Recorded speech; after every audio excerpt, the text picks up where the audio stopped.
Hi, I'm Amy Barton. And I'm Trace Kerr. A friend of mine's daughter just had knee surgery, and I was talking to my friend on the phone, and she was telling me that she was trying to help this kid go to sleep, so she was laying down next to her. I mean, she's in high school, but you know, when your kid feels sick, you're there for them.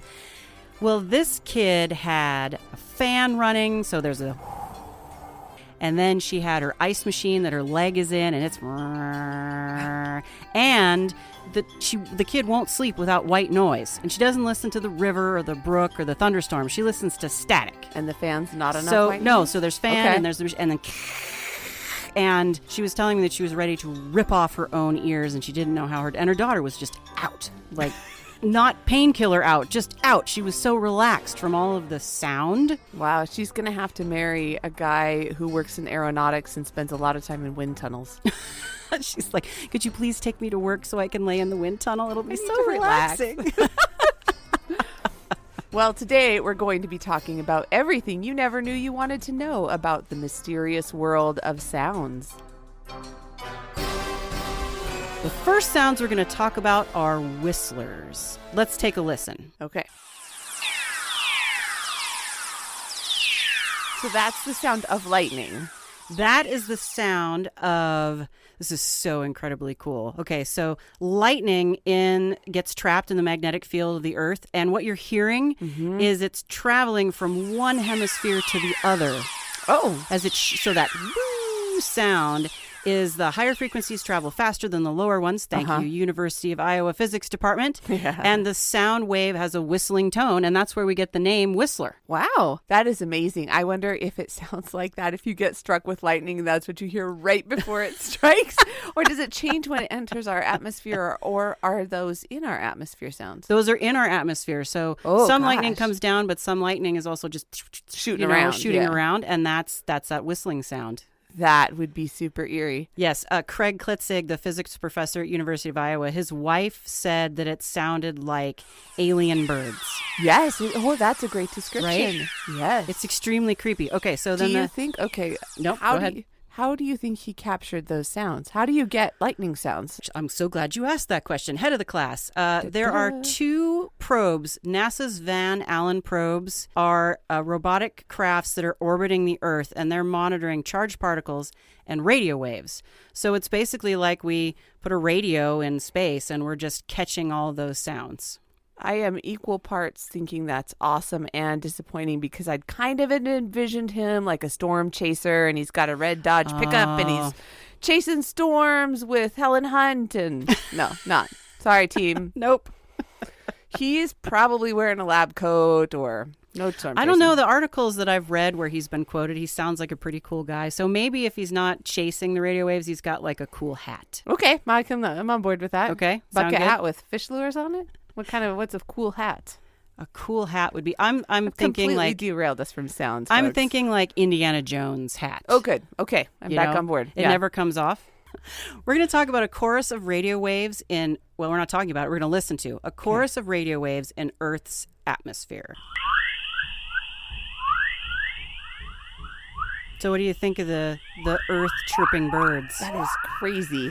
It sounds like something from a Disney film, like he's making flubber, and the sound, or aliens are coming, but they're not scary aliens; they're nice aliens from a 50s film. Little floofy aliens coming along. Yeah. Yeah, and those are crazy. I know, and those are just the electrical and magnetic fields all being disturbed, and our atmosphere is protecting us from a lot of that, and what we're hearing is all of it just kind of waving around the Earth, and we're catching the edge of it. And what's cool, I have more planet sounds on the website because every single planet, Saturn, Jupiter, the whole lot of them, have a different signature. Really? So Saturn sounds different from the Earth, and Jupiter, which I'm still trying to find a sound file for, sounds like people dropping pebbles on a metal roof. And that's the sound of Jupiter? That's the sound of Jupiter. I would normally chime in with snarky comments here, but I think this is actually quite interesting. So I'm just listening.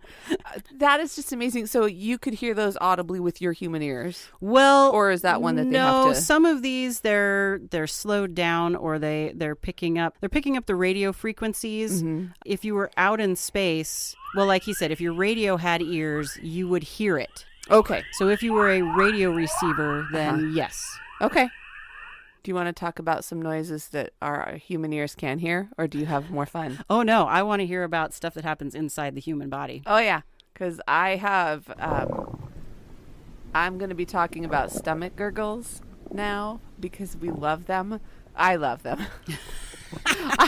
Not in a staff meeting or that sort of thing, but the topic of stomach gurgles is quite interesting. And you kind of have to talk about how the stomach works. We know food goes in, acid comes in, digestion occurs. Unless you're the platypus. Right.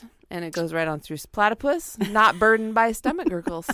Although I would think there are some digestive gurgles. But that's true. Let's talk about how your stomach digests and how it functions and what its cycle is. The stomach has... this is something I know it needs to move around and contract and squish things in. Right. And it has, if you look at a picture, which we have on our website, there are muscly ridges called rugae. There are many pronunciations. And so that was probably right for one of them. But there's a lady on the internet who says several of them. Pick which one you like. Oh, okay. Anyway, they are ridges and they look sort of like a brain. So when they are not working and when your stomach is empty, they kind of squish together. When your stomach has contents, it starts expanding and those ridges can have more room. But when your stomach is empty, it sort of collapses down smaller. It's not completely like a flat sack or a flat balloon, but it's also not like a milk gallon, whether there's milk in there or not. Well, that makes sense that Somewhere in the middle. That it would sag. I mean, because you still have acid and stuff in there and bacteria doing all that kind of stuff. So exactly. And that's where we come into stomach gurgles. First of all, your stomach's natural cycle of digestion. Every 3 to 4 hours, it's going to pump in some enzymes and some acid. That's just its cycle. It just does that because you're going to eat again. Like a washing machine. Yeah. And I'm also going to start talking about crispy French fries and delicious pizza with crispy pepperoni on it and a nice bowl of ice cream. And if you're listening to that and you're actually thinking about the food, your stomach may be pumping in acid and enzymes now. You just made me hungry. Yeah. So your body will start filling that stomach with acid and enzymes when it thinks it's going to get food. And if you have a problem like IBS or Crohn's disease or some of those digestive problems, your body does all kinds of unexpected things with acid. So you have acid and liquids coming into your stomach. Those liquids are doing the breaking down of the food. You have air coming in. And so as the stomach contents change texture, that air moves around, it bubbles. That's where the gurgles come from. You know, I think my favorite part is the weird little burpy noises that it makes. Chaz, we say that he has stomach gnomes because when he has eaten really spicy food, it sounds like there's a guy in there going dunk dunk dunk dunk dunk upstairs, and then he goes slam, and the door slams, and then they sound like they're going downstairs. It's hilarious. A lot of the introduction of air into the process is what makes those noises, and the consumption of fibrous things definitely impacts that air volume. You can also, I've heard if you're chomping gum that you are more likely to be introducing air into your system, but that soluble fiber, the insoluble doesn't create as much air, but that soluble fiber, your body breaks it down. And so that process creates air. And so that air blobs up through the various textures of digested. Do our little bacteria friends that we have along for the ride, I mean, they're farting out gases too, Yes. right? I mean, they're making, hydrogen sulfide and all these other fun things. Good things, yes. And then that's, of course, some of that is coming out. Also a sound. There are many sounds of digestion, and they're completely normal. Every website I read said, if you're having an exceptional amount of stomach noise, you should definitely see your doctor. Oh, yeah. Okay. So if you're having it frequently, like outside of that 3 to 4 hour cycle and outside of normal eating pattern, let's go see your doctor. Actually, no, let's not. You go. I'm not coming. No, I don't want to hold anybody's hand while they talk about that. Nope. So, yeah. Well, stomach... We're just going to go from stomachs and we're going to switch right over to something completely different because this is sounds and the sounds are all over the place. So the next thing we're going to talk about is rats laughing. I wanted to make a smooth transition joke. Oh, you need a smooth transition? Okay, yeah, so let's about think digestion about and smooth let's transitions. See. I feel like there's one there. God. like the Doxadan commercial, Sir, as the sun rises. There's definitely a transition joke here, but I think you just made it. Yeah, listeners, you can think about that on your own if you didn't like mine. Oh, no. Okay, rats. well, Let's talk about rats. I'm going to slide right into rats. Researcher Jack Panksepp, he was using rats because they're our most common lab animal, and he got it into his head one day. He wondered if they might have some form of social joy experience, which is scientist for laughter. Okay. So they took young rats and they flip them on their back and they tickle them. Let's listen to some rat laughing. You know, they bring their crate out and they know it's playtime. They start getting excited when it's coming. And we've got a video on the website. And you see the rat, they use their hand and they stick their hand in, and the rat like chases the hand. And they flip the rat over and go underneath the armpits, and the rat is making sounds. Now, we can't hear these sounds because they are at an extremely high frequency. They use a machine to quiet it down enough or modify it so that we can actually hear it. So if they put two young rats together, they will tumble and wrestle, and they play bite, and they laugh. Make those happy sounds? Yep, they laugh the whole time. And then if somebody gets too rough, then the laughing immediately stops, and they might have a real fight. But there's a clear difference between, hey, we're having fun sounds, and we're not playing anymore. We're going to go from laughing to the language of love. Ooh. And we're going to talk about the wolf spider and purring. Okay, now That's I know. That's not where I thought we were going. I know, right? I'm not a huge spider fan. And we've already talked about on the animal episode the Goliath spider. Yes. And I've had several people ask me, why are we talking about them? Please stop talking about them. And I will soon. But I make no promises. This is so cool. It's not really a purr. It's a vibration. Well, let's listen to the vibration, and then we'll talk about it.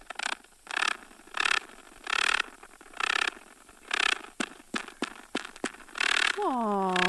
So it's kind of this scrape, and then bip, bip, bip, bip, bip. Yeah. Yeah, and what is going on there is the male spider has two little leg-like appendages near its mouth. They're called pedipalps, which is my new favorite word. It's such a good word. Does it sound like a girl band? And now the pedipalps. Ooh. Yeah.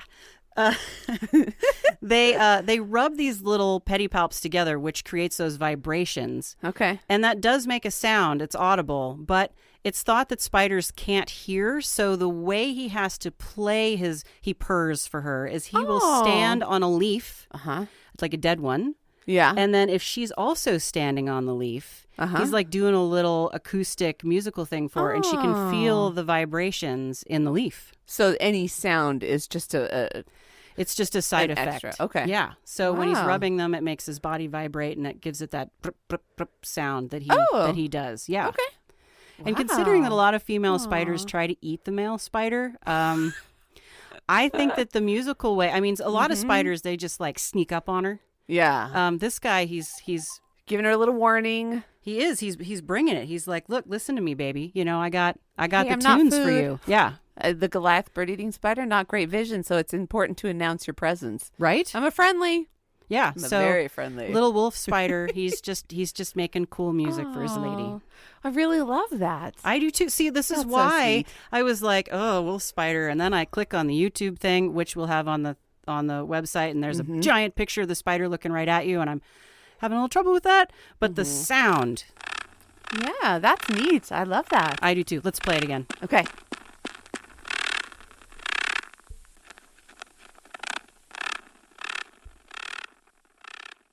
We thought, with all the animals making sounds and with the universe making sounds, we needed to make some sounds. And Amy came up with the best idea ever. I adore, and I haven't listened to a lot of them, but old-fashioned radio shows where they do the sound effects on the show, and those are so wonderful. And so we have crafted a little radio show for you, but we want to tell you a little bit about the history. There's not a ton, because it is as you would think it is. As radio developed in the 1920s, they would have stories because it's not TV yet, but they would want to have different. What? TV hasn't been around forever? It's hard to believe. So radio shows introduced in the 1920s, and as they broadened their content just from basic programming into fiction, they also realized you could broaden the story by bringing in a sound effect. And so initially, that was just the guy reading the story, and whoever was around, he the sound guy, the reader would say, okay, make me some feet noises, or this was not a paid job at all. It wasn't a very thought out. Originally, there not a lot of realism obtained through the sound effects, and not a paid job at all. It was the extra guy. Really? Using whatever. Not at first, because it was a very like, hey, wouldn't it be great if we had some footsteps, if the door creaked? Yeah. So, but then as they be popularized and it became, you might be the recognized host, and there was some more, maybe competition came in, and they had that, as that developed naturally, positions became paid, and it broadened. And so then there might be 2 or 3 people doing sound effects. So they became much more precise and more sounded like what they intended to.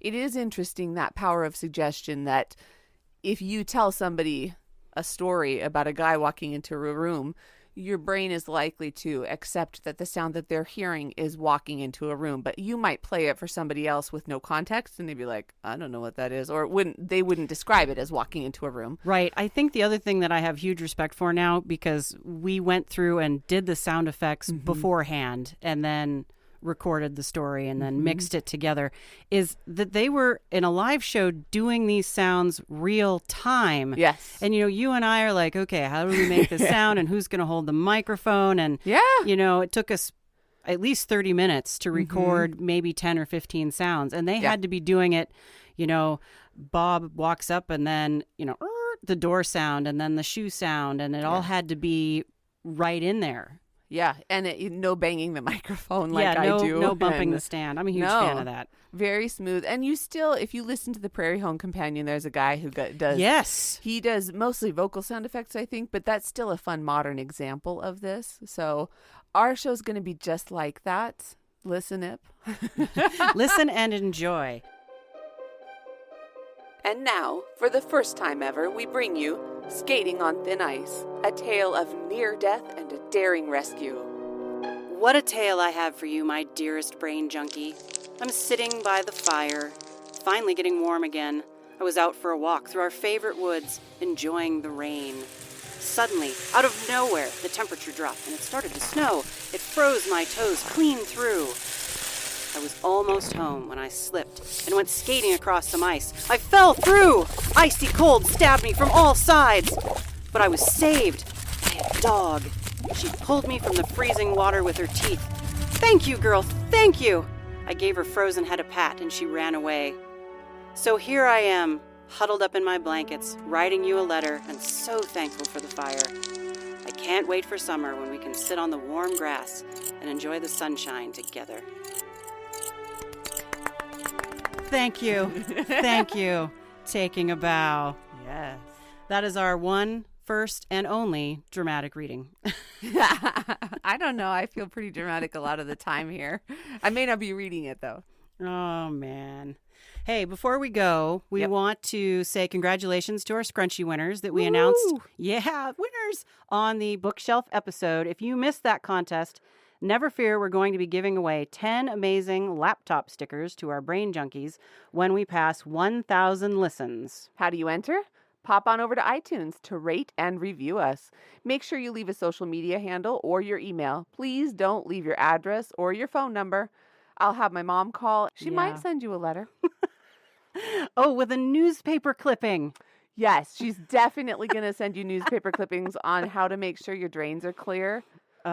Yeah. So important. Yes, she's looking out for you and me. Lucky winners will be selected randomly and announced on our podcast. Remember, rate and review us on iTunes soon. Bonus points if you follow us on Facebook or Instagram. Please come visit us at brainjunkpodcast.com. We'll have pictures and more notes for you.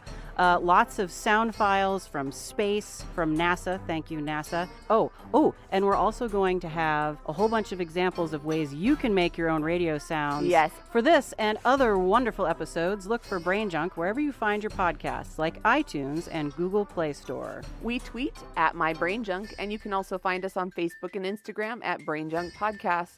Trace and I will catch you next time when we share more of everything you never knew you wanted to know, and I guarantee you will not be bored.